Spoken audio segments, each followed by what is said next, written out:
ఉగ్రవాద స్థావరాలని బాంబులు పెట్టి కాల్చి ఒకవేళ యుద్ధానికి దిగితే మరి మనం యుద్ధంలో దిగితే ఇసురు కొడతారు. ఇసురు కొడతారు ఇండియా వాళ్ళు. భార్యల ముందే భర్తను చంపేశారు, మా బొట్టు చెరిపేశారని ఆడవాళ్ళు బాధపడుతున్నారని గవర్నమెంట్ ఈ డెసిషన్ తీసుకుంది. పిల్లలు పక్కనే ఉన్నారు, వాళ్ళందరూ అక్కడికక్కడే సింధూరం పోయింది. ఆడ బాధ అది కదా. భారత్ దాడి చేసింది తెలుసుగా పాకిస్తాన్ పైన. మంచి పని చేసింది. మంచి పని చేసింది.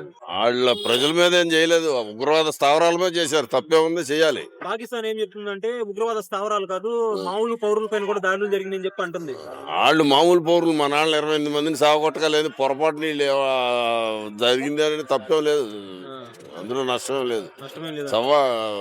జరుగుతూ ఉంటాయి. భారత ప్రభుత్వం ఏం కానీ తెలిసి మా నాన్నని క్రూరంగా చంపేస్తే ఉగ్రవాదం మీద దాడి జరిగితే ఆ పక్కన ఎవడో ఉంటే చచ్చిపోయి ఉండొచ్చు, ఒకడో ఇద్దరు. దానికి మంచి పనే.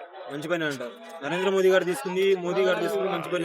ఇండియా గవర్నమెంట్ తీసుకుంది మంచి పని. మోడీ సంగతి ఇండియా గవర్నమెంట్ తీసుకుంది మంచి పని. ఓకే, అందులో డౌట్ లేదు. మంచి పని. ఇప్పుడు ఉగ్రవాదానికి ఒక ఫుల్ స్టాప్ పెట్టలేమండి మనం. ఇప్పుడైతే 70 మందిని లేపేసాము. ఇక్కడ 70 మంది ఎక్కడ అయ్యారు?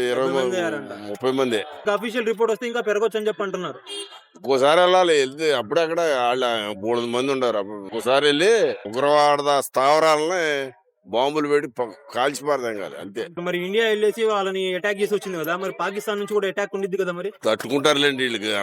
వాళ్ళ దగ్గర రూపాయి లేదండి బాబు. అప్పులు పోలు అయి ఉంటే వాళ్ళ దగ్గర వాళ్ళు ఏమి యుద్ధం చేస్తారు? ఏం యుద్ధం చేయాలి? ఒకవేళ యుద్ధానికి దిగితే మరి మనం యుద్ధంలో దిగితే ఇసురు కొడతారు. ఇసురు కొడతారు ఇండియా వాళ్ళు. ఇసురు కొడతారా? సమస్య లేదు. మరి పాకిస్తాన్ ఇటు చైనా, ఇటు బంగ్లాదేశ్, కింద శ్రీలంక, ఈ 3 సపోర్ట్ చేస్తున్నాయి.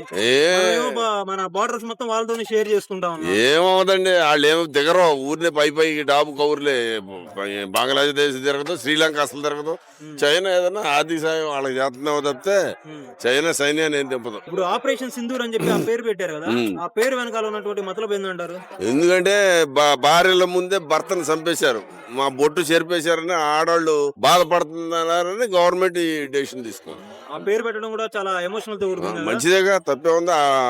28 మంది మొగాళ్ళు చంపారు, పిల్లలు పక్కనే ఉన్నారు, వాళ్ళందరూ అక్కడికక్కడే సింధూరం పోయింది. ఆడ బాధ అది కదా. ఇండియన్ గవర్నమెంట్ తీసుకునే యాక్షన్ అయితే మంచిది అంటారు. చాలా డౌట్ లేదు. చేయకపోతే ఇంకా ఉగ్రవాదం పెరిగిపోతాయి. ఈసారి చేయకపోతే కాశ్మీర్ లో కాదు, బొంబాయిలో చేస్తారు. లోకల్ చేశారు బొంబాయిలో. అట్లా ఇంకా దేశం అంతా ఇక్కడే ఏదో ఒకటి చేస్తా ఉంటారు.